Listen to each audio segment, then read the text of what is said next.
Tous, merci d'être fidèles, d'être nombreux. Je crois qu'on bat peut-être le record des 3 agoras ce soir, donc c'est magnifique. On en est vraiment très très heureux. Et donc je vais conclure cette série d'agoras sur le thème du progrès. Le 5 juillet, je vous avais présenté une brève histoire du progrès. Je vous avais montré comment le progrès n'a pas toujours été une idée présente dans la tête des hommes, loin de là. Comment elle était apparue, comment elle s'était développée et comment elle était entrée en crise au 19e et surtout 20e siècle.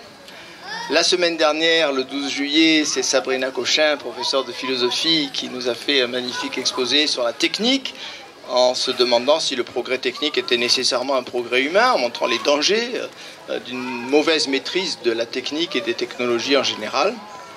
Et donc je vais terminer aujourd'hui avec un thème que j'ai intitulé « Progrès et dignité ».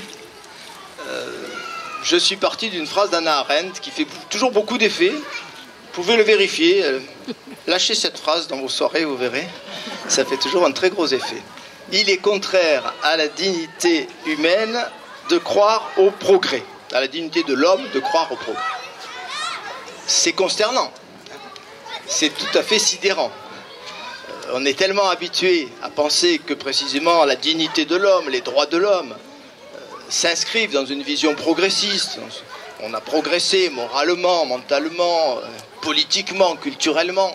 Et donc il a fallu des siècles de progrès pour qu'on en arrive enfin à reconnaître la dignité, l'égalité entre les hommes, etc. Les droits de l'homme. Or voilà qu'une grande philosophe, une immense philosophe, Hannah Arendt, écrit cette formule dans un petit opuscule sur Kant, jugé sur la philosophie de Kant, c'est pas son livre le plus célèbre. Et on tombe sur cette phrase qui m'a toujours intrigué, que j'essaye de comprendre depuis 40 ans. Vous allez peut-être m'aider à faire la même chose. On y arrivera sans doute, si on s'applique. Et donc, je vais interroger cette relation entre le progrès et la dignité. Je partirai de l'idée du progrès comme croyance, reprenant et approfondissant ce qu'on avait vu lors de la première agora. Je montrerai ensuite que le progrès, c'est presque une religion, et c'est une religion dangereuse, et je vais vous montrer pourquoi, un peu comme l'avait fait Sabrina Cochin la semaine dernière, par rapport à la nature, l'écologie, pourquoi c'est une religion sans doute dangereuse, et qui a eu des effets catastrophiques. Et puis dans un troisième temps, j'essaierai de vous montrer que nous sommes peut-être à l'aube d'un grand virage, ou d'une grande transformation. J'essaierai de vous montrer que la civilisation occidentale, ou l'Europe, je ne sais pas trop comment il faut la nommer, chacun a son vocabulaire, qui est responsable, d'une certaine manière, du saccage de la nature, parce que c'est nous qui avons mis en route ce grand mouvement de domination. Eh bien, elle pourrait peut-être, au XXIe siècle, donner à l'humanité entière une autre direction. Donc j'essaierai de vous montrer, dans une troisième partie, qu'on peut peut-être attendre quelque chose de l'Europe pour qu'elle aide à corriger les méfaits dont elle est un petit peu responsable. Voilà le parcours que je vous propose. Et ensuite, bien sûr, on discutera très très largement autour de ça. Donc on va montrer dans un premier temps, approfondissant ce qui avait été montré la fois précédente et la fois précédente, que le progrès est vraiment quelque chose qui est de l'ordre de la croyance. On n'est pas toujours conscient de cela. Et je partirai d'une phrase de mon ami Pierre-André Taguieff. Taguieff, c'est un grand sociologue, vous le connaissez, qui a beaucoup travaillé sur l'antisémitisme, sur beaucoup de sujets majeurs. J'ai d'ailleurs l'honneur de participer à un livre d'hommage qui est en voie de publication, qui sortira avant la fin 2018. Je participe à ce livre. Entre autres ouvrages, il a une bibliographie absolument considérable. Tapez Taguieff sur Google, vous verrez. Il a écrit il y a quelques années un petit ouvrage qui s'appelle « Du progrès ». Et on trouve dans ce livre cette formule, cette définition en quelque sorte, on a besoin de définition en philosophie. Le progrès est un processus nécessaire, continu, linéaire, cumulatif, irréversible, indéfini, illimité. Alors je ne vais pas commenter chacun de ces adjectifs, sinon à 10h du soir on est encore là, et on n'aura pas avancé, mais quelques mots rapides quand même sur ces adjectifs. Le premier est peut-être le plus important, processus nécessaire. Celui qui croit au progrès pense que le progrès ne peut pas ne pas advenir. Le progrès est inscrit dans la nature du monde, dans la nature de l'homme. C'est un mouvement qui se produit et qui se produira de toute façon, quoi qu'on fasse, qu'on soit pour ou contre, les choses avancent. C'est le progrès, c'est d'ailleurs la formule que nous utilisons. Donc processus nécessaire, continu, c'est-à-dire qu'il n'y a jamais eu d'interruption véritable dans cette grande marche en avant de l'humanité. Linéaire, bon, c'est un peu la même idée. Cumulatif, c'est facile à comprendre, hein, quand on est dans cette vision. Je vous signalais il y a 15 jours comment Rousseau, qu'on considère bêtement comme par quelquefois l'ennemi du progrès, a introduit au contraire l'idée de perfectibilité au XVIIIe siècle. Donc il est tout à fait en harmonie avec les autres philosophes des Lumières. Et il insiste justement sur cette accumulation, on ajoute des sédiments à des sédiments, chacun transmet quelque chose et de transmission en transmission, on s'élève vers le haut. Donc processus cumulatif, irréversible, ça veut dire qu'il n'y aura pas de marche arrière, on ira progressant jusqu'à la fin des temps, indéfini, donc effectivement difficile peut-être à cerner véritablement, et illimité, c'est-à-dire encore une fois, nous irons soit vers une fin de l'histoire, soit vers un mouvement éternel de progression. L'idée de progrès, on l'avait entrevue il y a 15 jours, je voudrais creuser maintenant cette idée. Elle regarde en fait dans deux directions. Celui qui croit au progrès a deux croyances, sans toujours s'en rendre compte. Le progrès regarde à la fois en direction du passé et en direction de l'avenir. Celui qui croit au progrès pense deux choses. Il pense d'une part que le présent est meilleur que le passé, aujourd'hui est meilleur qu'hier et hier était meilleur qu'avant-hier. Et celui qui croit au progrès pense que le futur sera nécessairement meilleur que le présent. Or, ces deux croyances présentent des problématiques un peu différentes. Et nous allons les examiner successivement. Le progrès, c'est donc d'abord une croyance en direction de l'avenir. Je crois au progrès, je crois que demain sera meilleur qu'aujourd'hui, je crois que l'homme s'améliore, je crois au progrès moral, au progrès technologique, au progrès de la connaissance, etc., etc. Croire au progrès, c'est croire au lendemain qui chante, cette fameuse formule du XXe siècle qui a fait beaucoup de dégâts, qui a fait peut-être même des millions de morts, mais on croit au lendemain qui chante. Donc c'est un peu, beaucoup de philosophes l'ont dit, c'est une banalité presque, mais je me permets de l'énoncer, d'autres l'ont fait avant moi, c'est faire redescendre le paradis sur terre. Au lieu d'attendre une perfection dans une autre dimension, après la mort, on fait redescendre l'idée de paradis sur la planète et on pense que nous allons vers un paradis sur Terre, nous allons vers un monde parfait, nous allons vers un monde qui va résoudre tous nos problèmes, toutes nos difficultés. C'est donc croire à quelque chose qui va se passer. Or, l'avenir nous échappe totalement. S'il y a vraiment quelque chose qui nous échappe, c'est l'avenir. Personne, sauf s'il y a parmi vous une voyante ou un voyant extra-lucide, je lui demande de venir me voir à la fin de la séance, personne ne connaît l'avenir. Le grand Victor Hugo l'a dit magnifiquement, il était en débat avec les monarques d'Europe, et en 1835, dans les champs du crépuscule, il écrit, c'est un vers célèbre, « Non, l'avenir n'est à personne, sire, l'avenir est à Dieu. » Alors je ne sais pas si l'avenir est à Dieu, mais je sais que l'avenir est impossible à dessiner, à tracer, qu'on s'est toujours trompé chaque fois qu'on a voulu envisager ce que serait l'avenir de l'homme, de l'humanité, de la société. La somme des aberrations qu'on a pu écrire sur le futur est absolument consternante. Personne ne sait ce qui se passera, ne serait-ce que demain matin. Bien. On peut bien sûr essayer, ça s'appelle la futurologie aujourd'hui, de donner un peu de scientificité. On peut essayer d'opérer des mesures, de faire des calculs, très douteux, mais supposons un instant, raisonnons par l'absurde, supposons qu'on arrive à des calculs fiables, à des calculs de probabilité fiables. Supposons que de grands savants nous démontrent qu'un événement qu'on va qualifier de progrès, une amélioration de la science, de la santé, de la connaissance, etc. Supposons que de grands savants, par des calculs très puissants, amènent à l'idée que l'événement progressiste a 99% de chances d'advenir. Eh bien, ils n'ont rien démontré du tout. Parce que l'événement Y, qui serait un déclin ou un effondrement, a 1% de chances de se produire. Or, un événement qui a 1% de chances de se produire peut se produire.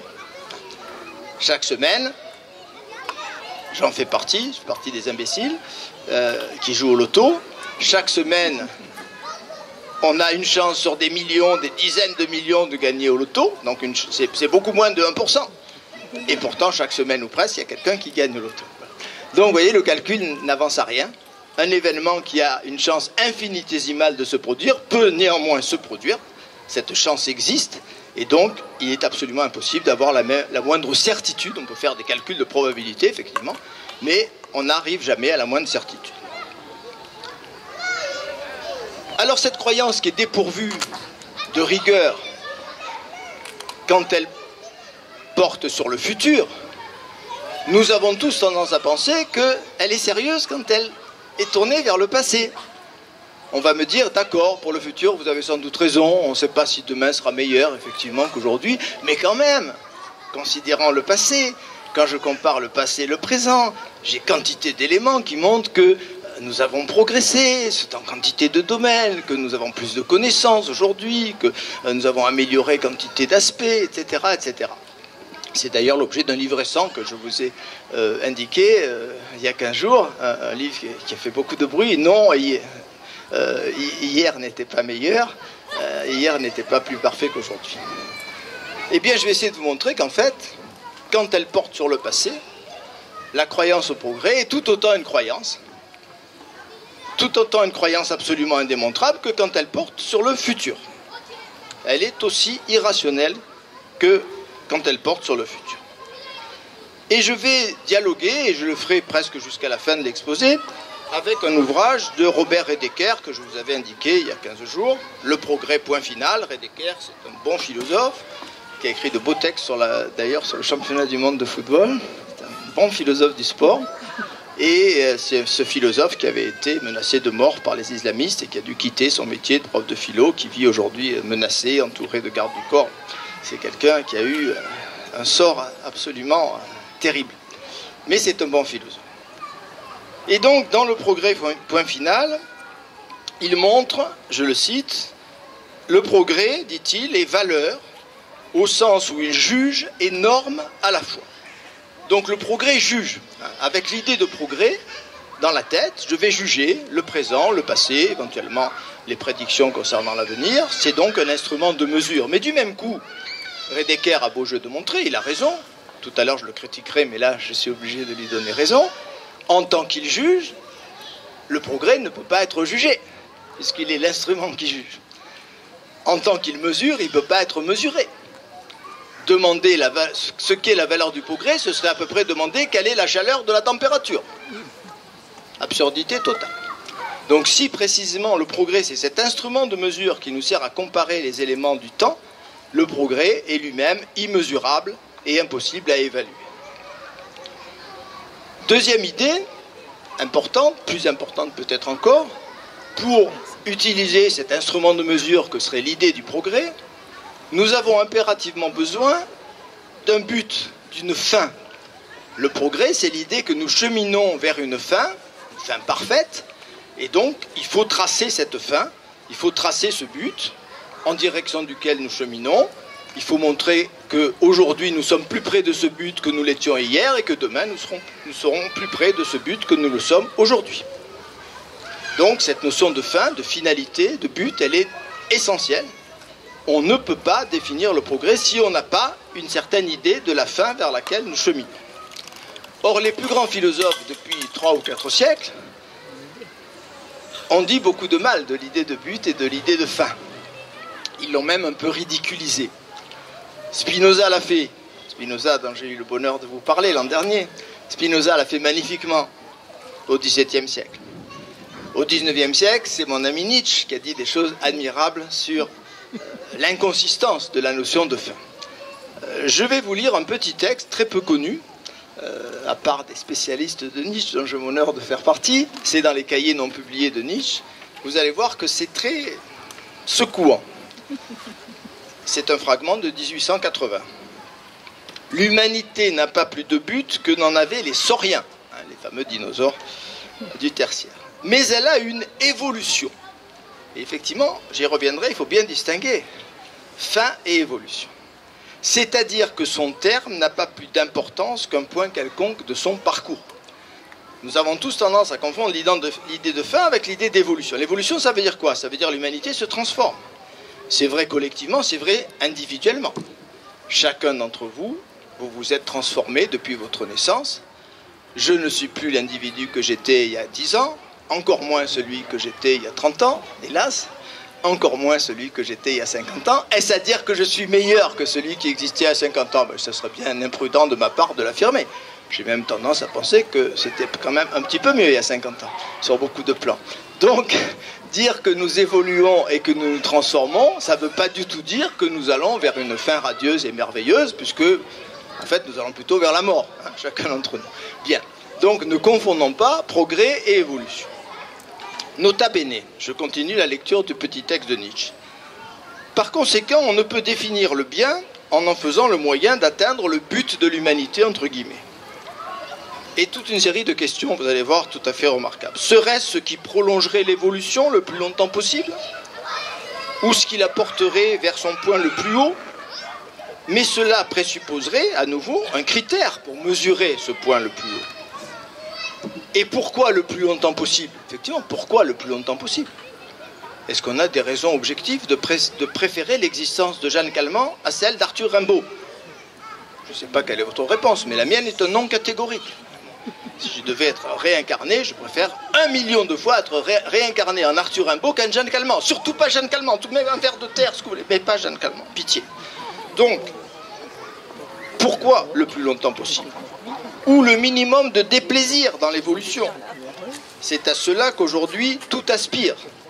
Mais cela signifie aussi l'évolution la moins puissante possible, un auto-affaiblissement général, un terne adieu à l'humanité antérieure, jusqu'au point limite où les animaux redeviennent nos maîtres. Ça, c'est une idée qui revient souvent chez Nietzsche, une idée un petit peu curieuse, l'idée que les animaux pourraient redevenir les maîtres de l'homme. Pourtant, cela pourrait bien, sans être le but recherché, constituer un jour notre fin, à moins qu'un astre divagant ne prenne alors l'humanité en pitié. Magnifique texte, que Nietzsche aurait pu reprendre dans ses œuvres publiées. Donc aucune finalité ne peut résister à l'examen des philosophes, et en particulier aucune finalité n'a pu résister au cataclysme du XXe siècle, nous en avons parlé, j'y reviendrai tout à l'heure. Donc je pense avoir montré que le progrès, qu'il regarde en direction de l'avenir ou en direction du passé, est une croyance, une pure croyance, qui ne peut en aucun cas prétendre à la vérité objective ou démontrée. Je vais essayer maintenant, dans un deuxième temps, de vous montrer l'ambivalence de ce que je vais appeler la religion du progrès. C'est vrai que chacun d'entre nous, il nous est arrivé, et à moi-même, parce que le philosophe ne fait pas exception, au genre humain, de dire c'est le progrès. Le nouveau smartphone arrive, meilleur que le précédent, c'est le progrès. Mais est-ce que celui qui dit c'est le progrès croit au progrès? Pas du tout. Est-ce que celui qui dit mon Dieu, quand il apprend une catastrophe, croit en Dieu? Pas nécessairement.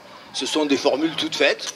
Mon Dieu, c'est le progrès, qui n'implique aucune croyance particulière, aucune adhésion particulière. Le langage est plein de ces formules qui remontent à un temps où nous avions peut-être des croyances et des convictions, mais aujourd'hui nous les prononçons sans du tout partager ces croyances et ces convictions. On peut dire mon Dieu en croyant en Dieu, bien entendu, mais on peut dire mon Dieu aussi en étant un athée pur et dur. Bien. Donc celui qui dit c'est le progrès, il ne croit pas forcément au progrès. Alors, présentons d'abord les thèses de Robert Heidegger dont j'ai déjà parlé. Il nous dit le progressisme est une religion politique.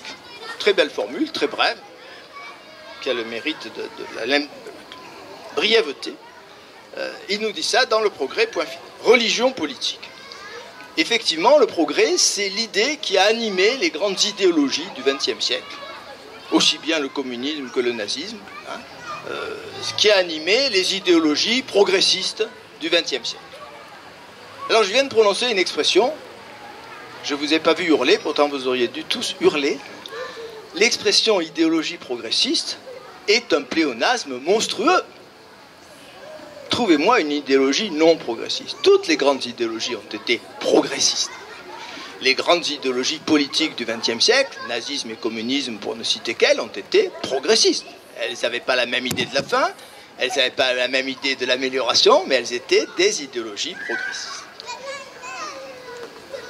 Robert Heidegger écrit, il ajoute, la foi progressiste est une vision totalisatrice. Alors qu'est-ce qu'il veut dire par là? Il veut dire qu'effectivement, il est aisé de montrer que on prend tel point de la culture, de la société, on va montrer que sur tel point très particulier, on peut penser qu'il y a eu amélioration. Et qu'est-ce que c'est alors le progressisme? C'est celui qui rassemble l'ensemble de ce qui lui semble être des petites progressions indiscutables en une grande vision générale. Nous progressons. La foi progressiste est une vision totalisatrice, écrit très justement Robert Heidegger. Totalisatrice, moi, ça me fait immédiatement penser à totalitaire. Il n'y a qu'un cheveu qui sépare totalisatrice et totalitaire. Quand je totalise, quand je rassemble en une idée unique des éléments dispersés, je suis dans la logique qui a engendré les systèmes totalitaires, dont Hannah Arendt, et c'est pas par hasard, celle qui nous a dit que c'était contraire à la dignité humaine de croire au progrès, a été l'une des grandes spécialistes au XXe siècle. C'est une des toutes premières, c'est pas la première, contrairement à ce que certains disent, mais une des toutes premières qui a rapproché communisme et nazisme en disant ce sont des totalitarismes, aussi bien l'un que l'autre. Donc le progrès est une croyance religieuse, en fait, politico-religieuse, voilà, ça va mieux dans l'autre sens, politico-religieuse. Et je vais vous montrer les dangers de cette religion du progrès, sur 3 plans. Je vous dirai d'abord que c'est une idée moralement dangereuse. Pourquoi est-ce une idée moralement dangereuse? Parce que quand elle vise le passé, et c'est ça qui nous intéresse à présent dans l'exposé, l'idée de progrès est dangereuse parce qu'elle est naïvement hiérarchisante. Elle est naïvement hiérarchisante. Être progressiste, c'est penser que nous sommes tous en train d'aller vers le haut, que certains vont plus vite vers le haut que d'autres, d'autres moins vite. Et nous avons ici une métaphore extraordinaire d'un grand monsieur que j'admire presque autant qu'Hannah Arendt, qui s'appelait Claude Lévi-Strauss, qui nous a quittés il n'y a pas très longtemps, à l'âge de 100 ans. Immense savant. Lévi-Strauss avait été chargé, au lendemain de la Seconde Guerre mondiale, par l'UNESCO, d'écrire un texte sur le racisme pour essayer de tourner la page de l'horreur nazie, de l'horreur de l'Holocauste. Et cet exposé est devenu un petit ouvrage merveilleux que vous avez sans doute lu, beaucoup d'entre vous. C'est un petit bijou, il s'appelle « Race et Histoire ». Que dit Lévi-Strauss dans « Race et Histoire » ? Il s'attaque à une métaphore qui est la métaphore de l'escalier. Il ne parle pas de progressisme, mais l'idée est sous-jacente tout au long du livre. Que nous dit-il? Au fond, être progressiste, c'est penser que tous les hommes, tous, quelle que soit leur civilisation, leur culture, leur appartenance, sont en train de grimper un escalier, un unique escalier. Et il ne se trompe pas. Rappelez-vous la phrase de Pascal que je vous ai citée il y a 15 jours, dans le préface au traité du vide. Toute l'humanité comme un seul homme qui apprend continuellement et qui s'améliore continuellement. C'est ça l'idée de progrès. Lévi-Strauss ne se trompe pas. Donc il y aurait un unique escalier pour l'ensemble des hommes, depuis la nuit des temps, que nous emprunterions les uns et les autres, toutes les cultures, toutes les civilisations, tous les peuples. Et bien entendu, on ne monte pas tout à fait au même rythme. Certains sont arrivés déjà sur des marches très élevées de l'escalier. D'ailleurs, on ne sait pas si l'escalier a un terme ou pas. Ça, je l'ai traité dans la partie précédente, la finalité. En tout cas, qu'il ait une fin ou pas, certains sont très hauts, d'autres sont quelques marches plus bas, d'autres sont vraiment tout en bas de l'escalier. Vision hiérarchisante. Et du même coup, Lévi-Strauss a beau jeu de poser la question suivante. Comment l'Europe, la civilisation occidentale, qui est persuadée qu'elle est sur des marches très élevées de cet escalier, comme certains d'entre vous sont en haut de l'amphithéâtre, eh bien, comment cette civilisation occidentale pourrait-elle ne pas mépriser, regarder avec condescendance ceux qui sont sur des marches inférieures de l'escalier? Et là, vous avez 2 variantes. Vous avez la variante du mépris. On regarde avec mépris, ça donne les racismes, ça donne toutes les horreurs que chacun connaît. Ou bien la variance compassionnelle. Oh, les pauvres petits, tendons-leur la main. Ils sont encore à la marche 3 alors que nous, on est à la marche 25, on va les aider. Le fameux fardeau de l'homme blanc de Rudyard Kipling. Nous avons le devoir absolu d'aider ceux qui sont derrière nous, qui n'ont pas avancé aussi vite que nous. Et c'est cette idéologie qui a animé le colonialisme, l'impérialisme, comme chacun sait. Et donc Hannah Arendt, qui n'a pas lu Lévi-Strauss, quand elle écrit dans Juger sur la philosophie de Kant cette formule « Il est contraire à la dignité de l'homme de croire au progrès », veut dire exactement ce que nous venons de vérifier avec Claude Lévi-Strauss. Il est moralement dangereux de croire au progrès parce que c'est établir une hiérarchisation. Il faudrait pour ça qu'on ait un instrument de mesure. Je reviens à ce qui a été montré dans la partie précédente, objectif, indiscutable. Or, nous ne l'avons pas. Il faudrait que nous puissions objectivement comparer les différentes cultures, les différentes civilisations, les différents peuples, en montrant qu'effectivement certains sont allés plus vite que d'autres parce qu'ils sont en train d'emprunter le même escalier. Mais c'est cette idée de même escalier qui fait problème. C'est cette idée de même escalier. Sommes-nous tous en train de gravir le même escalier? Rien ne le démontre. L'humanité a pris des chemins divers, différents, et comment comparer la vie des Indiens d'Amazonie, qui a été le départ de la carrière de Claude Lévi-Strauss, à la vie du citoyen de Manhattan? C'est pas de critère, c'est tout à fait impossible. Donc, idée moralement dangereuse. Ensuite, idée dangereuse parce que c'est l'idée scientiste par excellence. Le scientisme, c'est une grande horreur qui est apparue au XIXe siècle. Et je cite à nouveau Heidegger, chacun des totalitarismes du XXe siècle a fétichisé la science par des voies propres qui ont dénaturé la connaissance scientifique en idéologie criminogène. Donc, ce n'est pas la science en tant que science qui est responsable, c'est la vision que nous avons d'elle, c'est l'utilisation que nous en faisons, c'est l'idéologie qui s'enracine dans la science, qu'on appelle le scientisme. Les savants ne sont pas en eux-mêmes responsables du scientisme. C'est la société qui engendre cette idéologie qui s'appelle le scientisme. Et donc, indépendamment des totalitarismes, qui sont l'expression la plus terrible de ces idéologies criminogènes dont parle Heidegger, et chacun voit évidemment de quoi il s'agit, je vous l'ai dit il y a 15 jours et je répète cette idée, parce qu'en 15 jours, je n'ai pas changé. Il m'arrive de changer, mais pas en 15 jours. Je n'ai pas changé d'idée.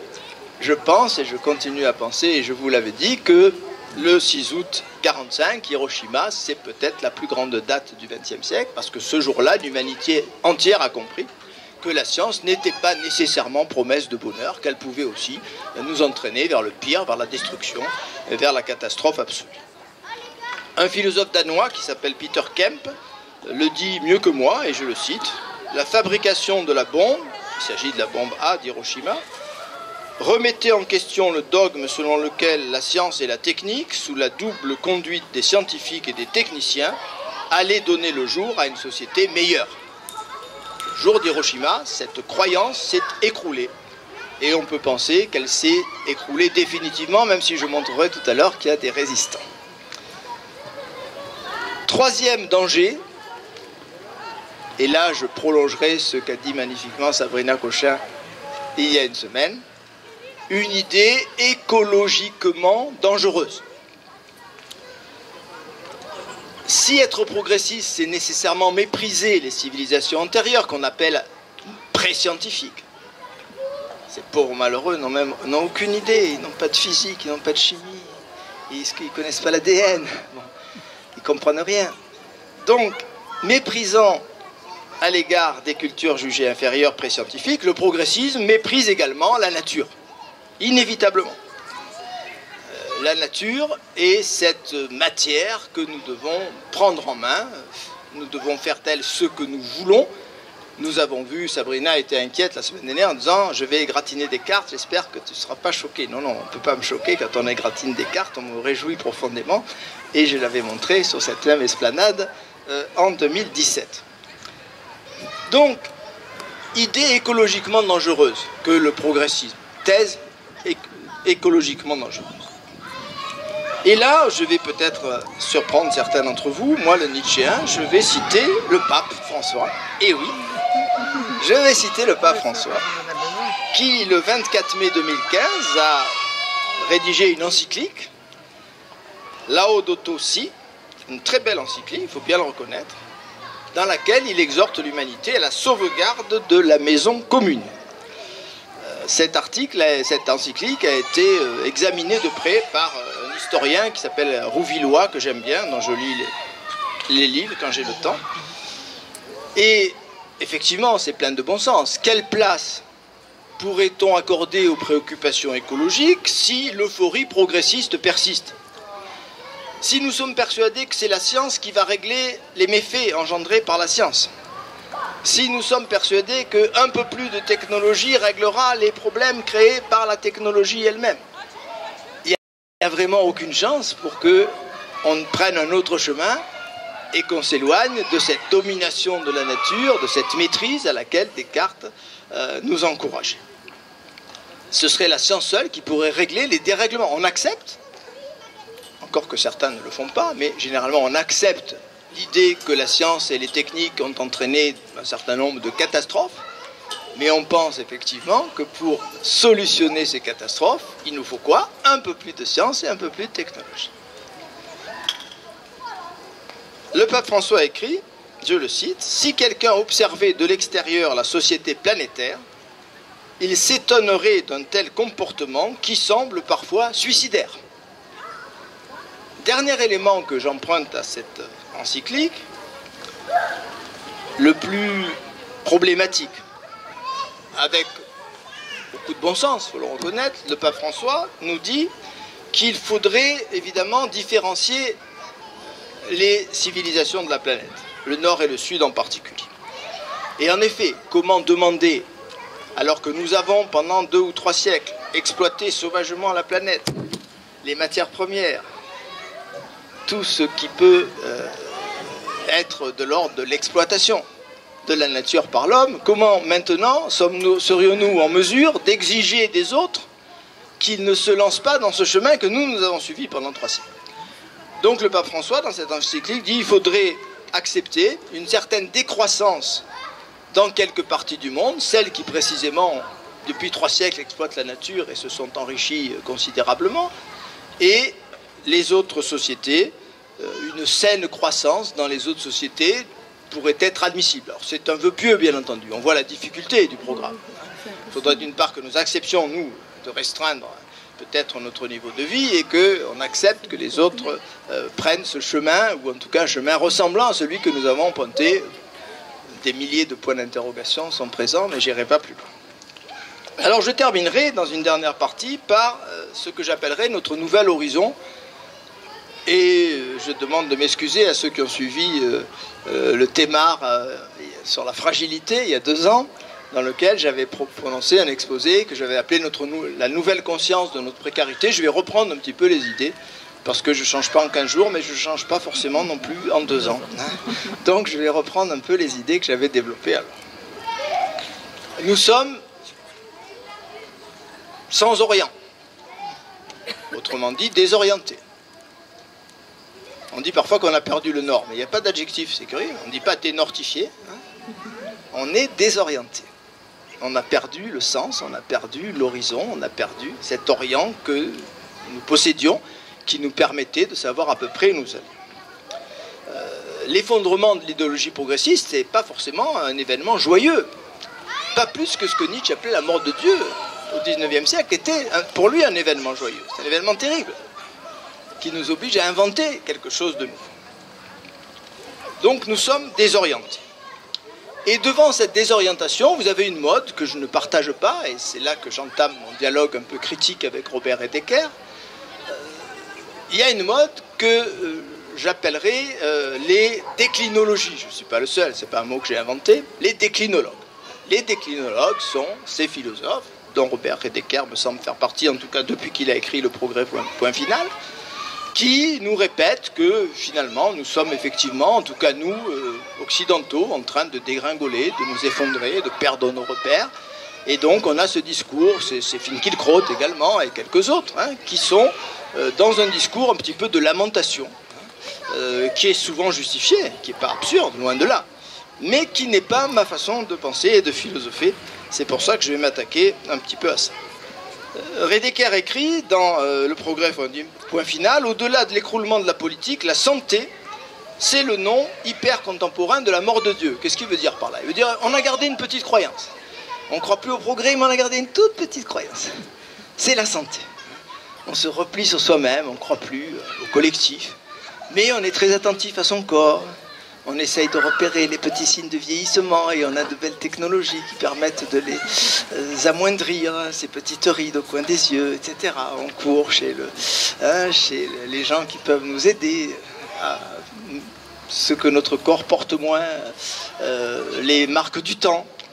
Je faisais beaucoup rire mes étudiants, je ne sais pas si Sabrina s'en souvient, mais je faisais beaucoup rire mes étudiants quand je leur disais j'ai envoyé un SMS à Jane Fonda.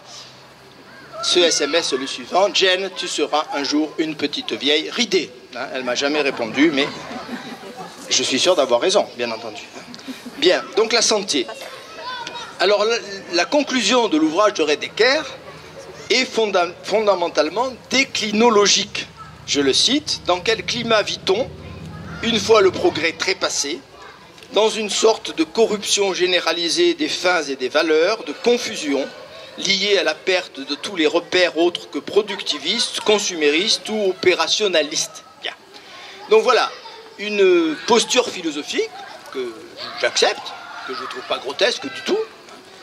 J'ai de l'estime pour Finkielkraut, pour Reddecker, mais ça n'est pas ma position philosophique. Je vais essayer de vous montrer pourquoi.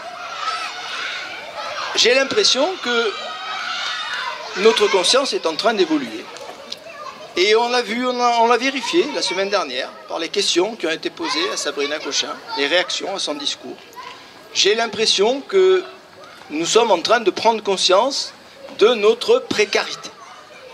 On a un peu fini de rouler des mécaniques et de penser que nous allions devenir les maîtres de l'univers. On est en train de se rendre compte que la planète est fragile, que nous-mêmes, nous sommes une espèce qui pourrait disparaître, etc. Donc il y a quantité de signes qui viennent de la science et d'ailleurs que de la science, qui semble montrer que nous sommes en train d'évoluer sur ce plan-là. Nous ne voyons pas trop encore dans quelle direction nous allons. J'aime bien citer quelqu'un que plus personne ne cite, peut-être, à part moi, qui s'appelle Gustave Le Bon. C'était un grand monsieur, un grand sociologue et philosophe du début du XXe siècle. Et il a une phrase magnifique, il dit « Nous vivons cette époque intermédiaire où les anciens dieux sont morts », il avait sans doute lu Nietzsche, nous vivons cette époque où les anciens dieux sont morts et où les nouveaux dieux ne sont pas encore perceptibles. Et je crois qu'il a un petit peu raison. Nietzsche lui-même parlait beaucoup d'expérience. Il disait, nous entrons dans l'âge des expériences. Nous savons de quoi nous nous éloignons, nous ne savons pas nécessairement, il est encore trop tôt pour savoir vers quoi nous allons. Donc mon idée, contrairement au discours déclinologique, c'est que quelque chose de nouveau pourrait surgir, et pourquoi pas dans notre civilisation.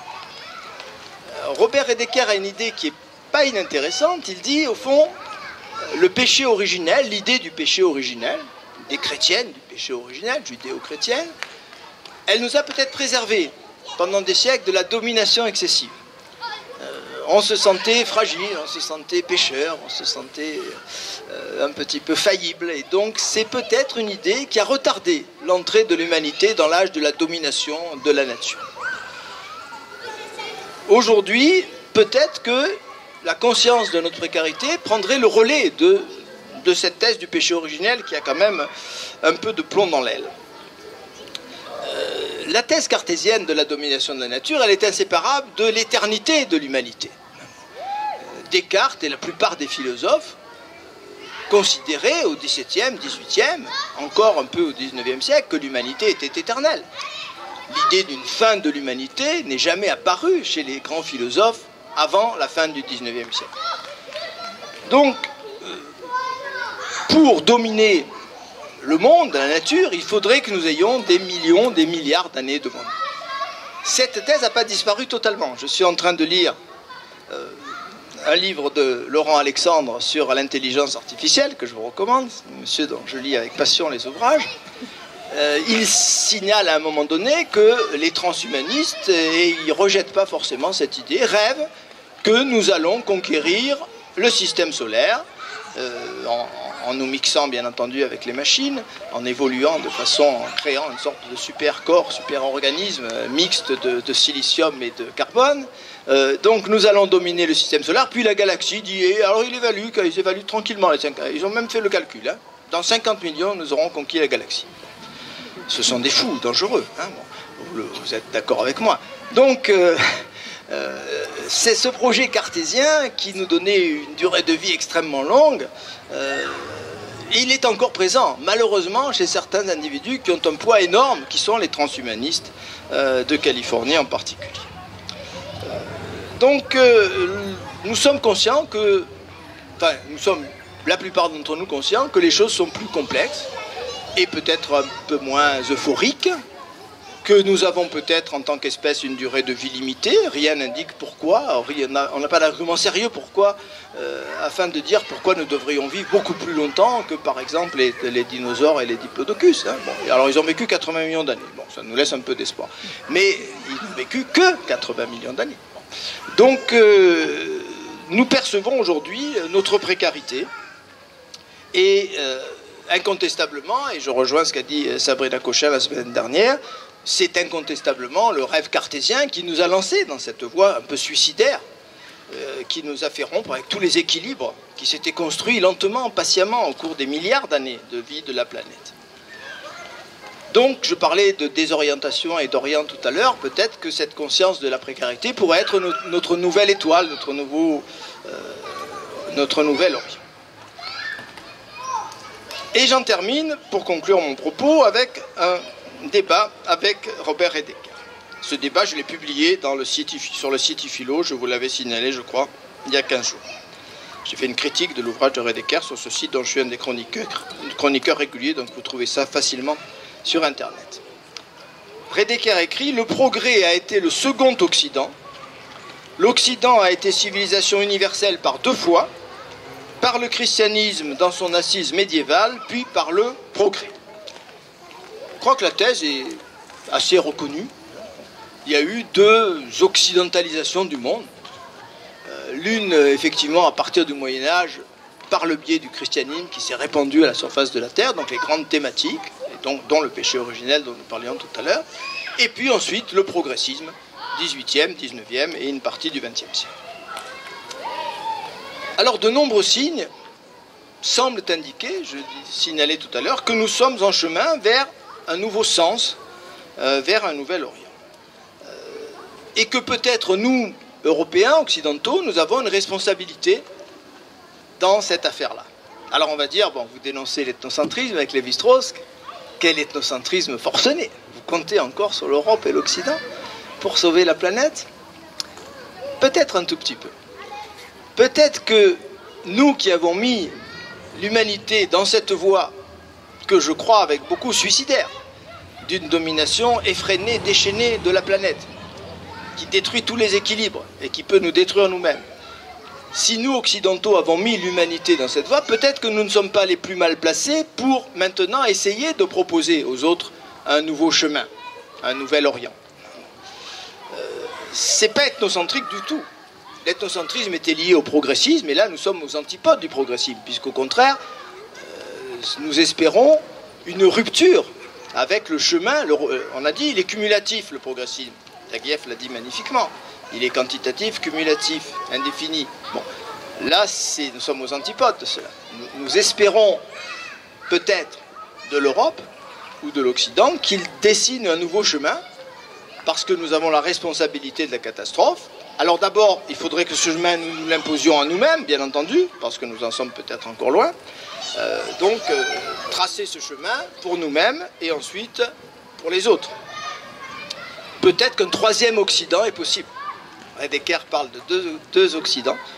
Moi, dans ma petite chronique du philo, je parle d'un 3e Occident possible, qui serait un Occident qui aurait pris la pleine conscience du chemin suicidaire dans lequel il a engagé l'humanité et qui apprendrait peut-être à rire un peu de ses propres fantasmes, de ses propres convictions, le rire dont Nietzsche a si bien parlé, savoir se moquer un peu de soi-même, savoir réouvrir l'histoire sans retomber dans les ornières du progressisme. Alors peut-être que je rêve, et sans doute je rêve, mais je préfère cette vision-là au discours des déclinologues qui me mettent dans un état de dépression profonde auquel je fais tout pour échapper. Merci de m'avoir écouté avec attention.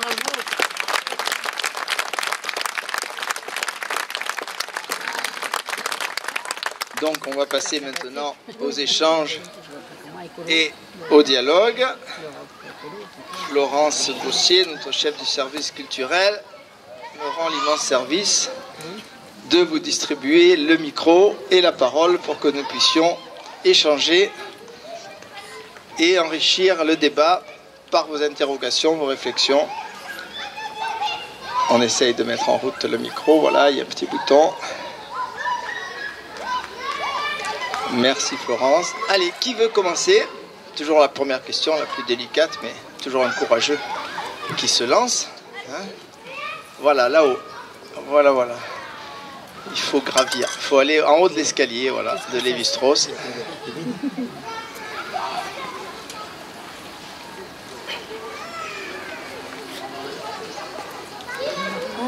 Voilà, merci de cette belle conférence. Et je me pose la question, enfin je la pose. Est-ce que l'élargissement de la conscience, du champ de conscience des individus et de la collectivité n'est-elle pas encore significative d'un progrès humain? Et n'est-il pas de notre responsabilité de faire en sorte que cette dignité humaine, qui est une notion quand même morale, soit toujours peut-être en progrès, peut-être en tout cas en application, je dirais. Voilà. Merci pour cette belle et difficile question. J'ai prononcé tout à la fin de mon exposé une formule. Je pense l'avoir prononcé, j'avais prévu de la prononcer en tout cas, et dit redessiner une orientation, réouvrir l'histoire sans retomber dans les ornières du progressisme. Et c'est tout le chemin. Là, on est sur le fil du rasoir, effectivement. On est sur le fil du rasoir. Il me semble qu'il faudrait éviter, si on accepte cette idée un peu utopique, je le conçois volontiers, que je propose, hein, d'un troisième Occident. Bon, mais pourquoi pas? Si je propose cette idée, c'est parce que j'en ai pas trouvé d'autres qui puissent me satisfaire et me donner un peu d'espoir. Si on accepte cette idée, il y a un danger, il y a un péril considérable. C'est qu'on recommence à se poser en donneur de leçons, hein, et en moralisateur de l'humanité entière. Et là, les autres auraient beau jeu de nous dire, mais bon, c'est un peu facile, hein, regardez ce que vous avez fait pendant 3 siècles. C'est pour ça que j'ai été intéressé par l'encyclique du pape François, qui, de façon encore plus utopique que ce que j'ai développé moi, mais a le mérite de dire on ne peut peut-être pas exiger de l'humanité entière aujourd'hui, à l'instant T, qu'elle modifie en profondeur ses comportements par rapport à la nature. C'est trop facile. Hein, je veux dire, nous, on a pris une avance, effectivement, entre guillemets, mais sur certains plans. Hein, ne pas être progressiste, ça ne veut pas dire refuser toute idée d'amélioration quantitative en particulier. Bien sûr, Lévi-Strauss le montre magnifiquement. Bon, il dit on peut mesurer un certain nombre de progressions. C'est pas être progressiste. Bon. De là à dire que notre civilisation est supérieure à celle des Indiens d'Amazonie, il y a un bas que Lévi-Strauss ne franchit pas. Non. Donc voilà, je crois qu'il faut être très, très craintif par rapport à ça ou très prudent par rapport à ça. Il ne faudrait pas renverser comme un gant l'idéologie du 19e siècle, qui était celle de Rudyard Kipling, hein, le fardeau de l'homme blanc. Bon, nous avons une tâche qui est celle d'élever l'humanité entière au degré de connaissance et de sophistication qui est la nôtre, au degré de technique qui est la nôtre. Bon, on a vu les dégâts commis par cette idée et le rejet ensuite, qui est compréhensible. On comprend très bien que ceux qu'on a voulu ainsi orienter et à qui on a voulu imposer nos façons de voir et de vivre, à un moment donné, nous rejettent. C'était inévitable. Donc voilà, on est sur le fil du rasoir. J'ai pas de réponse véritablement. Je crois que tu poses une question qui est tout à fait considérable. Hein. Je dirais simplement, moi, méfions-nous surtout de ne pas nous poser à nouveau, hein, en donneur de leçons. Quand je parle de troisième Occident, c'est lié à ce que j'ai appelé la conscience de la précarité, c'est-à-dire avec beaucoup d'humilité, avec beaucoup de prudence et d'humilité. Alors oui, là, je suis tout à fait d'accord. Bon. Après, peut-être je vous dirais Europe, mais l'Europe, malheureusement, elle est si mal en point, notre pauvre Europe, qu'on a du mal à parler. Moi, je préférerais parler d'Europe, effectivement, que d'Occident. Parce que c'est quand même d'Europe que les choses sont parties. C'est Descartes. Descartes, il n'est pas américain. À l'époque, il y a des Indiens en Amérique. Hein. Bon. Donc, c'est Descartes, c'est l'Europe qui a lancé l'humanité dans ce chemin, par ses sciences, par ses mathématiques, etc. Bien. Donc, oui, moi, j'hésiterais pas à parler d'Europe si l'Europe se portait un petit peu mieux. Hein. Bon, quand elle se portera un peu mieux, je dirais Europe. Pour l'instant, je dis encore civilisation occidentale par commodité, mais ça pose problème, je suis d'accord, ça pose problème. C'est pas simple. Bonjour. Je vous vois. J'aurais une petite question, s'il vous plaît. Tout à l'heure, vous avez employé le mot de cumulatif. Et je me demanderais s'il n'y a pas, selon vous, une autre acception de ce terme-là, en l'occurrence, dans le sens histoire cumulative qu'il me semble avoir lu une fois chez Strauss dans Triste Tropique. C'est un lointain souvenir que j'ai. Oui. Et d'histoire cumulative, non pas dans le sens où le progrès s'accumule d'une façon linéaire, mais dans le sens, au contraire, où il y a une espèce de rétention de l'évolution qui se résout dans la rencontre des civilisations. Est-ce que vous auriez quelque chose, est-ce que ça vous inspire une... Oui, alors là, vous nous engagez dans un chemin très complexe, mais très passionnant. Il y a deux livres de Lévi-Strauss pour lesquels j'ai une véritable vénération. Il y a Race et Histoire, je l'ai cité, et il y a un petit ouvrage d'interview avec Didier Ribon qui s'appelle De près ou de loin, que vous connaissez sans doute, qui est une merveille absolue. J'ai souvent fait travailler mes étudiants sur certains des passages de près ou de loin. Oui, vous avez tout à fait raison. Il est certain que Lévi-Strauss, c'est pour ça qu'à la fin de sa vie, il a eu quelques ennuis, ce malheureux Lévi-Strauss. Tant qu'il a dit les Indiens d'Amazonie méritent notre respect, ils ont une culture qui n'est pas forcément inférieure à la nôtre, tout le monde a dit bravo Lévi-Strauss, et un jour le malheureux Lévi-Strauss a dit mais peut-être après tout que nous, Européens, on a le droit aussi de défendre notre caractéristique et notre identité. Oh, tout le monde, oh ça y est, il est passé au Front National. Bon, les abrutis. Donc, dramatique, hein, dramatique. Hein. Il tenait le même discours, exactement le même discours. Donc, je cite De près et de loin, pourquoi? Que dit-il dans De près et de loin? Il dit une civilisation peut périr par fermeture et par excès d'ouverture. Bon. Par fermeture, parce qu'effectivement, la culture vit d'échanges, de partage, et que depuis la nuit des temps, aucune culture ne s'est développée dans l'isolement, et beaucoup de cultures qu'on croyait très isolées, on s'aperçoit avec le progrès des connaissances qu'elles ont hérité, qu'elles ont partagé, qu'elles se sont enrichies des cultures voisines. Mais elle peut mourir également par une sorte d'excès d'ouverture, qui est une sorte de métissage généralisé. Là, il y a une image très simple à prendre. On dit nos différences nous enrichissent. Oui et non. Hein, bon. Vous avez si vous utilisez la métaphore du métissage, elle est un peu dangereuse, mais tant pis, je l'emploie. Vous savez que j'aime vivre dangereusement, c'est Nietzsche qui m'a appris ça. Si tu es noir et que je suis blanc, et qu'on se métisse, on devient gris. D'accord? Donc on crée une troisième variante, et on enrichit l'humanité. Mais si on est tous gris, on échange quoi? Ouais, c'est un bon sens élémentaire qui échappe à quantité d'intellectuels, ce que je suis en train de dire, parce qu'on est dans un politiquement correct qui nous détruit. Bon. Donc, pour s'enrichir par l'échange, encore faut-il qu'on soit différents et qu'on échange nos différences. Mais si on est tous pareils. Donc, Lévi-Strauss était terrorisé, et c'est pour ça que ce philosophe, je l'appelle philosophe, il était agrégé de philo quand même, hein, m'a passionné, parce qu'il est, comme mon ami Nietzsche, effrayé par l'uniformisation planétaire. Il pense qu'une des plus grandes catastrophes qui nous menace, c'est effectivement cette uniformisation, qu'on devienne identique, qu'on devienne ces grains de sable dont il a parlé magnifiquement dans certains de ses écrits. Voilà. Donc voilà ce que je répondrai, si vous voulez. Hein. Ouverture, fermeture, c'est très compliqué aussi. On est sur le fil du rasoir, là aussi. Les questions qui sont posées à l'humanité d'aujourd'hui sont infiniment complexes. Hein. Bon. Et c'est pour ça que je pense que cette agora va sauver l'humanité. Non, je plaisante, bien sûr. Je veux dire simplement que mener ce petit travail de réflexion, c'est un petit début. Il faut que ce travail soit mené. Il nous appartient à tous.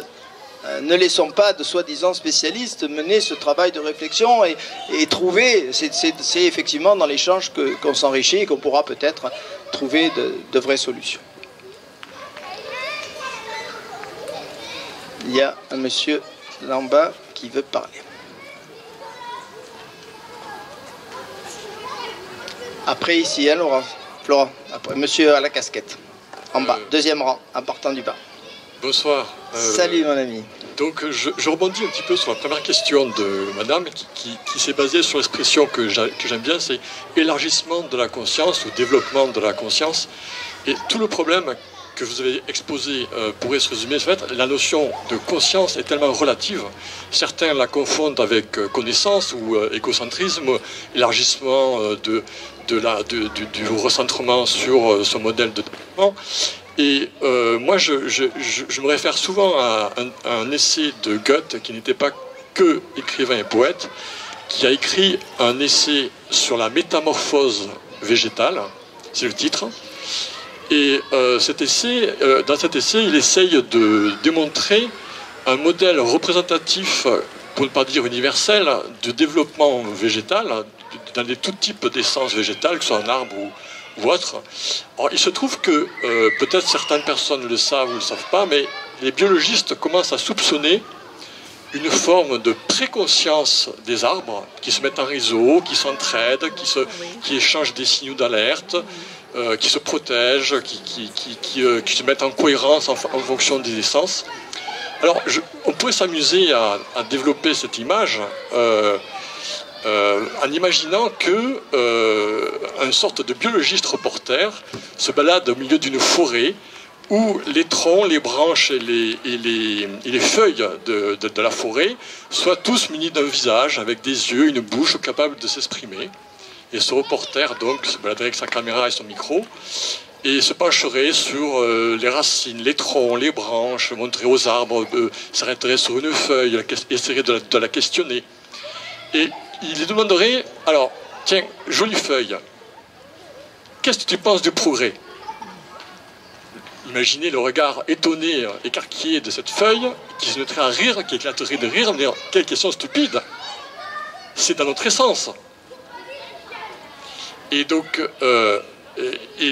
du coup, vexé par la question, il redescendrait de l'arbre, il verrait donc dans la forêt d'un buisson, ou du moins avant le buisson, il y a une sorte d'arbrisseau qui est en train de germer, un buisson plus développé qui serait un jeune arbre, ou un arbre un peu plus ancien, de médian, dans l'âge médian, il passerait à côté d'un vieil arbre, d'un centenaire, d'un tronc d'un diamètre de 4 mètres de diamètre, et il essaierait de mettre la zizanie dans la forêt, et il demanderait par exemple au l'arbre centenaire, à dire, que penses-tu de la forêt qui t'entoure?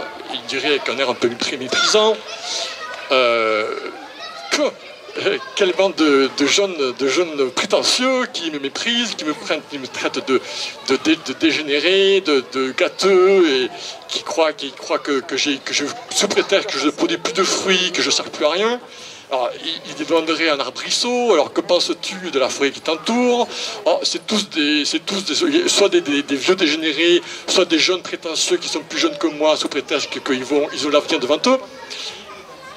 Et tous se mettraient à ne pas prendre, justement, se poser la question que nous essayons de traiter avec vous ce soir brillamment, c'est que Goethe a essayé de souligner.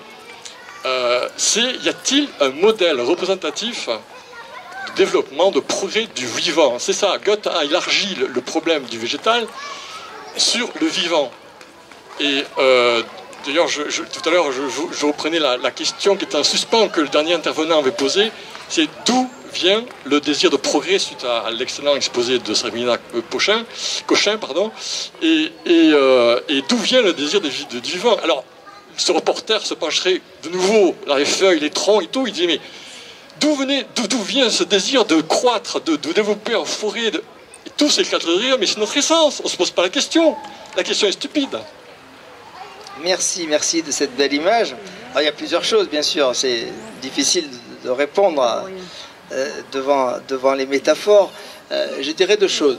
Vous avez employé un terme intéressant qui est la zizanie, mettre la zizanie dans la forêt. Et effectivement, on perçoit tous de façon intuitive que l'absence de logique ou de langage favorise peut-être effectivement la coopération ou le vivre ensemble des végétaux, et on est en train de faire de belles découvertes. Vous avez entièrement raison là-dessus. Et malheureusement avec l'homme, et Nietzsche a dit des choses sublimes là-dessus, nous avons hérité, Nous avons acquis, sans le vouloir, par définition, quelque chose qu'on appelle, même si c'est difficile à définir, vous avez raison de dire, la conscience. Bon. Il faut bien voir que on n'a pas choisi de devenir conscient, puisque pour choisir de devenir conscient, il aurait fallu être conscient et demander de devenir conscient. La conscience, elle nous est tombée dessus. Donc il y a des métaphores religieuses qui sont intéressantes, le truc qui tombe du ciel. Elle nous est tombée dessus, on n'a rien demandé, on n'a rien voulu, on n'a rien choisi. Et Nietzsche développe magnifiquement, je l'ai démontré dans plusieurs de mes ouvrages, il démontre magnifiquement que nous sommes encore un peu infirmes par rapport à cet outil dont la nature, parce que c'est la nature qui nous a fait accéder à ce degré peut-être de cérébral en tout cas, ou neurologique. Bien. Et donc du même coup, nous faisons sans doute aujourd'hui un usage un peu catastrophique de notre conscience. Il y a peut-être aussi un autre usage de la conscience à faire. Et celui-là aussi me semble en train d'émerger. Conscience non pas qui nous conduit à nous opposer, mais à nous relier à nous-mêmes. Bon. J'avais écrit un article qui s'appelait « Dans le corps, l'univers », que je vais reproduire dans un ouvrage où je rassemble les articles que j'ai écrits sur Nietzsche depuis 40 ans, où j'avais distingué le fil biologique, le fil anthropologique, le fil cosmologique. Renouer le fil. Mon ancien ami est très regretté, je le regrette tous les jours, Jean-François Mattei, qui était un homme merveilleux, un philosophe remarquable, m'avait transmis une phrase à laquelle je n'avais pas prêté attention chez Nietzsche, qui est « Il nous faudra sans doute quelques milliers d'années pour renouer le fil », et il ajoute « qu'importe quelques milliers d'années ». Bon. Renouer le fil. Quelque part, on a perdu le fil, effectivement. Donc voilà ce que je dirais. Nouvel usage peut-être, nouveau degré peut-être aussi de la conscience. Alors c'est en train d'émerger aussi. Bon. Je suis là aussi perplexe parce que je ne suis pas là pour vous donner des réponses et des solutions catégoriques. On en a parlé la dernière fois. C'est pas mon rôle. Mon rôle, c'est de vous rendre perplexe. Donc j'ai pas de solution à vous donner. Mais je pense très sincèrement que nous sommes en train d'accéder à un certain degré. Alors c'est pour ça que je suis très partagé.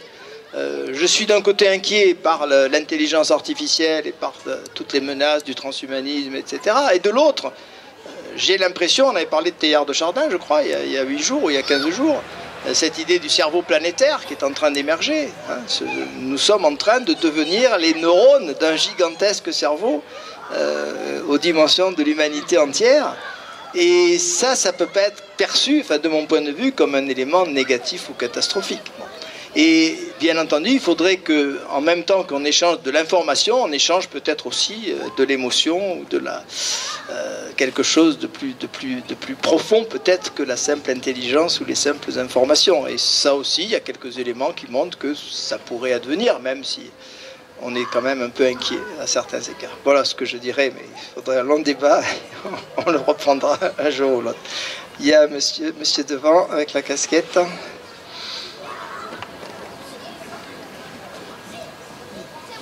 Merci en tout cas pour ces 3 séances qui ont été riches en réflexion, puisqu'il s'agit bien de ça, il s'agit de réfléchir et non pas d'apporter des solutions qui pourraient être ou paraître toutes faites, puisque tout le monde s'y essaye, mais jusqu'à présent, on fait avec.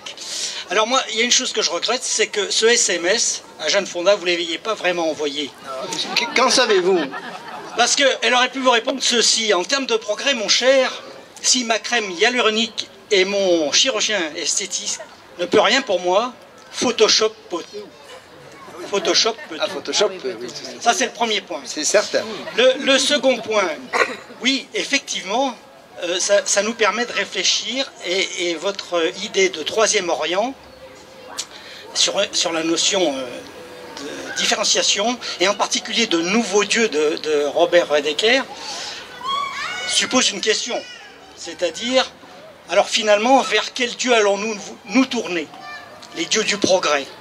Alors soit technologique, soit humain. Technologique, je ne sais pas, je pense... alors est-ce Bertrand Piccard? Est-ce Elon Musk? Est-ce Bill Gates? Est-ce George Soros? la question est suspendue. Et enfin, dernier point, pour clore cette magnifique agora, on pourrait revenir à une personne qui vous est chère, si tant est qu'effectivement le progrès fait partie de l'homme, il ne nous est pas interdit, comme vous le dites si souvent, et dans la façon de nous faire réfléchir, à rester vigilant. Et pour rester vigilant, j'aimerais vous citer justement une citation d'Hannah Arendt qui pourrait conclure ces agoras.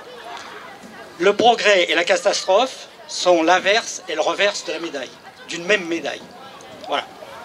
Ben merci pour ces belles remarques. Oui, vous avez parlé du nouveau Dieu. J'ai cité effectivement le bon qui dit que nous sommes dans cette phase intermédiaire, effectivement, entre les anciens dieux qui ont plus ou moins disparu du paysage, qu'on ne le croit plus véritablement. Et puis, alors ça pose la question du sacré, évidemment, que vous avez bien pressenti à travers vos remarques. Bon. Je crois que ce qui est le plus choquant dans les progrès, dans les projets des transhumanistes, c'est que les transhumanistes sont des surhumanistes, c'est-à-dire qu'effectivement tout tourne autour de l'homme. On est dans un anthropocentrisme démentiel. Bon. Et l'humanisme a partie liée avec le progressisme, effectivement. Bon, moi j'ai été peut-être marqué par Heidegger, que j'ai beaucoup lu dans ma jeunesse, la lettre sur l'humanisme qu'il avait envoyée à Jean Beaufret, que j'ai eu la chance de bien connaître. Bon. L'humanisme, tout dépend évidemment, comme toujours, ce qu'on met derrière les mots. Aussi, par humanisme, on entend le fait qu'il faut qu'on se respecte les uns les autres, qu'il faut avoir le souci de l'autre, etc., qu'il faut passer de la barbarie à la civilisation. On est tous humanistes. Bon. Mais si l'humanisme, c'est considérer que nous avons pour vocation de devenir les maîtres de l'univers, et c'est l'humanisme cartésien auquel s'en prend Heidegger magnifiquement dans sa lettre sur l'humain, alors c'est une catastrophe absolue. Et Heidegger a cette belle idée. Vous voyez, je ne pensais pas parler de Heidegger aujourd'hui.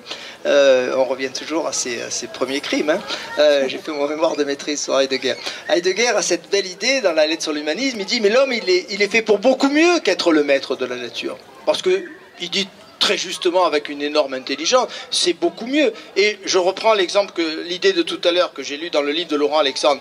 Admettons que les transhumanistes aient raison, on va devenir les maîtres du système solaire, on va devenir les maîtres de la galaxie. On sera les maîtres de quoi? De rien. La galaxie, c'est une galaxie perdue parmi les milliards de galaxies de l'univers qui font partie d'une métagalaxie au milieu des milliards de métagalaxies de l'univers. Entre le singe qui s'accroche à la branche et l'homme qui a dominé la galaxie, il y a un cheveu, hein. On sera des singes à peine évolués. Bon, ce que Kubrick a magnifiquement démontré dans 2001, l'Odyssée de l'espace, qui est le plus grand film de tous les temps. J'ai eu l'occasion de le dire déjà. Voilà, donc, effectivement, l'humanisme a partie liée avec le progressisme, mais si l'humanisme, c'est cette idée que notre vocation, c'est vraiment de prendre tout en main, de tout diriger, de tout numériser, alors c'est la catastrophe absolue, effectivement. Et notre ami, j'y ai pas répondu tout à l'heure, ça me revient maintenant, parlait très justement de la vie. Bon, le drame, effectivement, c'est que les transhumanistes croient qu'ils connaissent la vie parce qu'ils ont mis en formule, en équation et numérisé l'ADN et le patrimoine génétique. Mais c'est pas ça la vie. Hein. La vie, c'est tout autre chose. Bon. Donc, connaître la vie, effectivement, avec ce mystère de cette transformation permanente qui est celle du vivant, se reconnaître soi-même comme un vivant, avec toute la fragilité que ça implique. Toute la fragilité que ça implique. Bon. Fragilité au niveau de notre survie, nous sommes dépendants évidemment de l'oxygène que nous respirons, de tous les éléments qui nous entourent, sans eux nous ne sommes rien. Nous sommes dépendants aussi, dans un ouvrage qui s'appelait Pour une école du gai savoir, j'avais écrit une série de petits paragraphes, j'en avais écrit un que je vous résume de mémoire, qui est le suivant. J'imaginais, et j'étais un peu en avance, parce que je ne savais pas à l'époque que ça existait, l'équivalent des Okimori du Japon, hein, ces individus qui sortent plus de chez eux, ils ont tous, font livrer la bouffe à domicile, ils ont la petite amie sur Internet, bon. Et j'imaginais donc un homme qui se croyait tout puissant dans son appartement, somptueusement équipé, relié à toute la planète par tous les réseaux qu'on puisse imaginer, jusqu'au jour où il y a une panne d'électricité. Il n'est plus rien. Il se jette par le balcon. Il n'existe plus. Bon, voilà la précarité, voilà la fragilité. Hein. On est tout puissant à condition qu'il y ait du courant, à condition qu'il y ait de l'énergie, à condition que. Voilà. Donc reprendre un peu conscience. Et moi, ce qui me semble monstrueux chez les transhumanistes, c'est cet anthropocentrisme débridé c'est un humanisme au pire sens du terme. Hein, bon. Et finalement, ils ont raison de s'appeler transhumanistes parce qu'ils ont mis le mot humanisme dans leur dénomination. Et effectivement, c'est l'humanisme dans ce qu'il y a de pire. Hein. Et là, il faut lire Heidegger. La lettre sur l'humanisme, c'est un peu difficile, mais vous pouvez lire ça. Pas à la plage, hein, parce que c'est impossible de lire ça à la plage.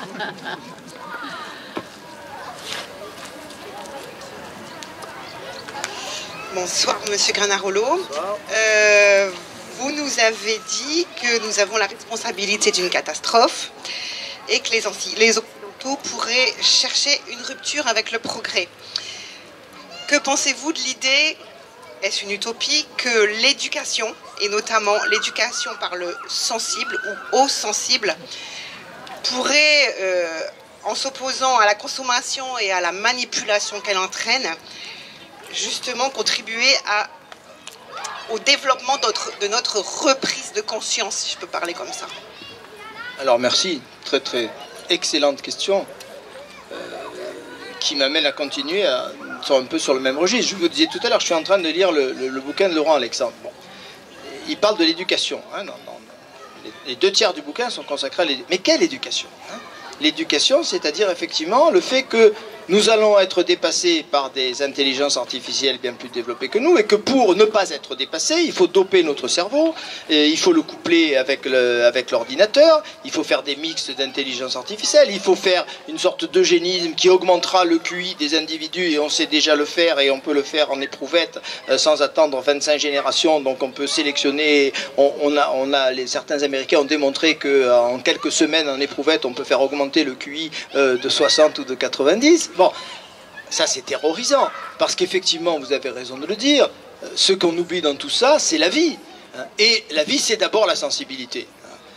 Donc, vous me permettez de rendre hommage à quelqu'un pour qui j'avais une grande affection, qui s'appelait Michel Henry. J'ai eu la chance de bien le connaître, remarquable philosophe français, qui n'est pas reconnu à son juste mérite. Pourquoi? Parce que le malheureux est toujours resté à Montpellier. Il faut être sous-développé, hein, et jamais aller à la Sorbonne. Il a fait toute sa carrière à Montpellier. Il faut être nul quand même, hein, comme Granarolo n'a jamais quitté la Corse et Toulon. Moi, on a fait partie des nuls de la philosophie. Bien.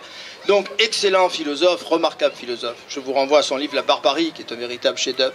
Que dit Michel Henry? Il dit effectivement, mais la différence entre cette table que je tape et ma main, c'est que la table, elle n'a rien senti, et que moi, j'ai senti en tapant bêtement cette table avec ma main. Donc, être vivant, c'est ressentir. Et il fait une lecture de Descartes qui est magistrale, qui consiste à dire, en fait, alors c'est peut-être ce que je lui ai reproché, on a discuté longuement de ça, il veut quand même, alors il met tout sur le dos de Galilée, et il réhabilite Descartes. Bon, à mon avis, il a tort, mais peu importe. Donc il dit, cogito, chez Descartes, ça veut dire quoi? Ça veut dire j'éprouve, ça veut dire je ressens. Bon, vivre, c'est ressentir des émotions, mais aussi des idées, bien sûr. Hein, bon. C'est avoir une expérience intérieure. Hein. La différence entre cette table, un caillou et moi, c'est que j'ai une expérience intérieure. Et c'est ce que disait notre ami tout à l'heure sur la forêt, les végétaux. Bon, je ne dirais pas qu'il pense, mais effectivement, il y a quelque chose qui ressemble déjà, et c'est pas surprenant, hein, parce que faisons tous partie, nous sommes d'abord tous issus pratiquement des mêmes cellules originaires, donc on est tous cousins, et ensuite, on a ces capacités qui sont celles du vivant en général, qui consistent d'abord à ressentir. Hein. Ressentir, ça commence avec l'être monocellulaire et ça va jusqu'à l'être humain. Et donc le drame, effectivement, et là encore je m'en prends une nouvelle fois à cette catastrophe absolue qui se profile, qui s'appelle le transhumanisme, et j'espère de tout cœur qu'ils vont s'effondrer, ces gens-là, c'est que les transhumanistes ont une ignorance radicale de ce qu'est la vie et la sensibilité dont vous parlez. Hein, bon. Et la sensibilité dont vous parlez. Ils vont jusqu'à nous dire qu'une intelligence artificielle pourrait éprouver des émotions. Je suis désolé, Michel Henry doit hurler dans sa tombe, le malheureux. Éprouver une émotion, c'est avoir un corps, et un corps vivant. Hein, bon. Donc, les êtres siliconés pourront sans doute faire des choses extraordinaires, mais ce ne seront pas des vivants, jamais. Hein. Et donc, le propre du vivant... je vais vous raconter un dernier petit souvenir, avant de clore notre débat, peut-être, parce que vous avez peut-être encore une question. J'avais vu un film qui est le plus grand beat de l'histoire du cinéma, qui s'appelait Star Trek, pas la série, le film. Ça a coûté, c'est un gouffre financier. Hein. Celui qui a financé Star Trek, le malheureux, il a perdu des milliards de dollars. Bon. Mais j'avais trouvé une idée intéressante dans ce film, qui est l'idée suivante. Qu'est-ce que c'est l'histoire de Star Trek, du film? On envoie la sonde Viking, ce qui est une réalité, dans les espaces intersidéraux. Elle voyage pendant des millions d'années, et puis elle arrive sur une planète où il y a des robots. Une planète où il n'y a pas de vivants, il n'y a que des robots. Donc ils examinent cette créature qui est la sonde, et l'ordinateur qui est dans la sonde, et ils comprennent que cette créature, pour eux c'est une créature, puisqu'ils sont des robots, ils connaissent que les robots, que cette créature a été précisément créée, et ils veulent partir à la recherche du créateur de cette créature. Et donc, dans un gigantesque vaisseau arrive sur la planète Terre, s'approche de la planète Terre, des cosmonautes vont à bord de ce vaisseau, et là, il y a une scène que j'avais trouvée hyper intelligente et en même temps très perturbante. Les cosmonautes entament un dialogue avec l'ordinateur, le cerveau de cette gigantesque machine qui est venu chercher le créateur de Viking. Et l'ordinateur de cette énorme machine, à un moment, dit... Je me rends compte qu'il me manque quelque chose. Et ce qui me manque, c'est ce que vous appelez l'émotion et la sensibilité. Ça pose un problème presque métaphysique. Est-ce qu'un jour, un robot pourra se dire « il me manque quelque chose que vous avez, qui est la sensibilité ou qui est l'émotion ». Ça me paraît infiniment improbable. Hein, bon. Seul un être d'émotion peut se rendre compte à un moment donné qu'il manque peut-être d'émotion. Voilà. Mais voilà, je tenais à vous raconter cette anecdote parce qu'effectivement nous sommes dans ces dérapages permanents et vous avez raison, je vous approuve à 100% de mettre l'accent sur la sensibilité. C'est la sensibilité qu'il faut mettre au premier plan, dont il faut redorer le blason, et c'est elle qui nous sauvera des dérives du transhumanisme. Il n'y a aucun doute à ce niveau-là. Je ne sais pas s'il reste encore une... Oui, alors, ça sera la dernière parce que l'heure a tourné et que le rosé se réchauffe. Ce qui n'est pas dramatique.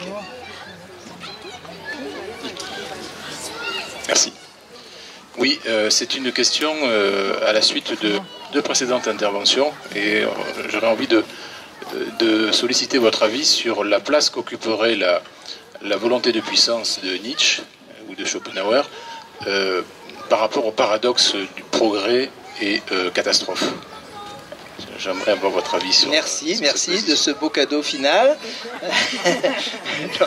Alors, ça rejoint un peu ce que disait notre ami tout à l'heure. Bon. Question éminemment délicate et éminemment difficile. Bon. C'est vrai que Nietzsche, à un moment donné, dans l'évolution de sa pensée, utilise, en l'empruntant peut-être à Schopenhauer, hein, Schopenhauer parlait de la volonté, et Nietzsche introduit cette expression, qui est une des expressions qui sans doute lui a fait un petit peu de tort, mais qui en même temps n'est pas éliminable. Volonté de puissance, volonté vers la puissance en fait, si on prend littéralement l'expression allemande.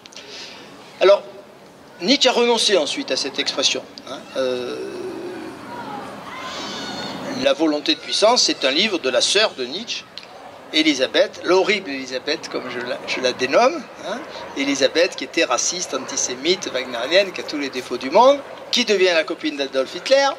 Elle offre la canne de Nietzsche à Adolphe. Et Adolphe assiste en personne aux obsèques de la sœur de Nietzsche. Hein. Il ne serait pas venu aller aux miennes d'obsèques, Adolphe. Hein. Bon, il n'allait pas aux obsèques de n'importe qui. Ça, c'est le début de la catastrophe des contresens qui ont pesé sur Nietzsche pendant tant d'années. Bien. Donc, la volonté de puissance, ce n'est pas un livre de Nietzsche. Mais Nietzsche avait renoncé. Hein. Il avait un projet, en 1888, avant de s'effondrer dans une rue de Turin, début 1889, il avait un projet, un livre sur la transmutation des valeurs, etc. Mais il n'empêche, vous avez raison, on ne peut pas éliminer comme ça l'idée. Ce qu'on peut conserver, et ça rejoindrait l'idée qui a été évoquée tout à l'heure par notre ami qui évoquait les arbres, ce qu'on peut conserver de ça, c'est effectivement qu'il y a une sorte de dynamisme du vivant, de dynamisme métamorphique. Au fond, le vivant évolue sans cesse, ce qui ne veut pas dire qu'il s'améliore, hein, parce que finalement, rien ne me permet de dire qu'un être pluricellulaire est supérieur, au fond, parce que je n'ai pas de critères véritables. Bon, quantitativement, il a plusieurs cellules et l'autre en a une, mais est-ce qu'il est pour autant meilleur, hein? Vous savez que les êtres les plus résistants et les plus anciens, ce sont les êtres monocellulaires. Hein? Les êtres qui vont nous survivre, c'est les bactéries. Hein, bon. Et les virus extraordinaires, on est plein d'admiration dans les virus. Bon, sauf quand on attrape des saloperies à cause d'eux. Donc c'est un être fabuleux, le virus. Donc voilà, effectivement, il y a dans la vie, incontestablement, quelque chose qui est une sorte de dynamique d'aller vers plus de... plus de capacité, plus de possibilités. Et ça, c'est difficilement éliminable, je vous rejoins totalement. Est-ce que c'est être progressiste que de dire ça? Pas nécessairement. C'est tout le problème du quantitatif qu'on a posé tout à l'heure, ou du cumulatif qu'avait posé monsieur tout à l'heure. Mais il semble difficilement éliminable, l'idée semble difficilement éliminable, selon laquelle il y a une sorte de puissance de la vie qui a évolué. Et encore une fois, ne confondons pas progressisme et évolution. L'évolution, c'est un fait. Et d'ailleurs, elle reste une énigme. Tout le monde avait lu dans les années 60 le livre de Jacques Monod, Le hasard et la nécessité, qui dit s'il y a eu évolution, c'est parce qu'il y a des ratés sans arrêt. C'est parce qu'il y a des mutations aléatoires et que la sélection naturelle fait ensuite le tri. Si tout s'était bien passé depuis 5 milliards d'années, existerait aujourd'hui sur Terre l'être monocellulaire qui est apparu il y a 5 milliards d'années. Les algues bleues, voilà. On en serait toujours là. C'est parce que il y a eu des ratés qu'il y a eu évolution. Bien. Donc l'évolution est un fait. Rémi Chauvin, qui est un biologiste que j'aimais bien, disait on n'a jamais vu un batracien redevenir poisson, et c'est vrai. Bon. Donc il y a de l'irréversible aussi, bien sûr, d'une certaine manière, mais ça ne veut pas dire, encore une fois, qu'on a un critère qui permettrait de différencier. Très difficile de hiérarchiser, au fond, les êtres vivants. Le schéma progressiste qu'on trouve effectivement chez Teilhard de Chardin est un schéma un peu quantitatif, qui l'amène à dire ensuite, on en a parlé tout à l'heure, que le cerveau planétaire sera supérieur au cerveau individuel. Pourquoi? Parce qu'il sera plus grand et qu'il comportera plus de neurones. Teilhard de Chardin fait une remarque toute simple, j'allais dire toute bête. Non, s'il y a quelqu'un qui n'était pas bête, c'est bien lui. Mais presque bête tellement elle est simple. Il dit, il n'y a jamais, si vous pesez la quantité de matière cérébrale, il n'y a jamais eu autant de poids de neurones sur Terre qu'au XXe siècle. Il a raison. Avec 8 ou 10 milliards de terriens, on aura une quantité de neurones. Qu'est-ce qu'on va en faire?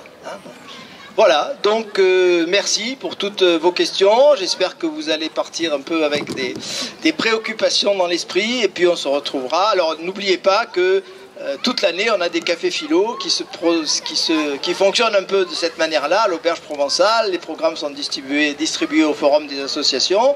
Et j'espère qu'on retrouvera un certain nombre d'entre vous qui n'ont pas encore eu l'opportunité de découvrir notre café philo. Ce sont des moments très agréables qu'on passe une fois par mois. Et on espère vous y retrouver. Un très bon été à tous. Et